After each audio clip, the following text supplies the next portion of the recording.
শীতের রাতের নীরবতা ভেঙে আগুনের আলো, ঘণ্টার শব্দ আর মুখোশ পরা মানুষের নাচে মুখর হয়ে উঠেছে বুলগেরিয়ার গ্রামগুলো।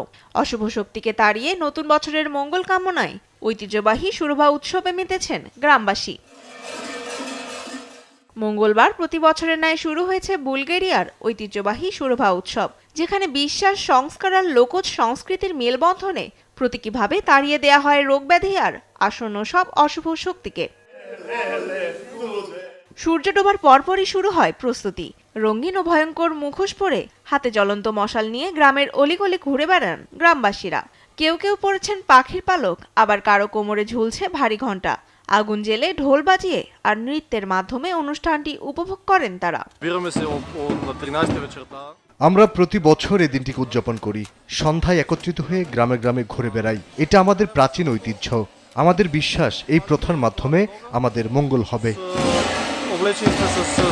প্রজন্মের পর প্রজন্ম ধরে চলা এই উৎসবে শীতের অশুভ শক্তিকে বিদায় জানিয়ে নতুন বছরের স্বাস্থ্য, সমৃদ্ধি ও ভালো ফসলের প্রত্যাশা করা হয়, যেখানে কোমরে বাঁধা ঘণ্টার তীব্র শব্দকে অশুভ শক্তি ও রোগব্যাধি দূর করার প্রতীক হিসেবে দেখা হয়। তনিমা ইসলাম, নিউজ ডেস্ক, দেশ টিভি।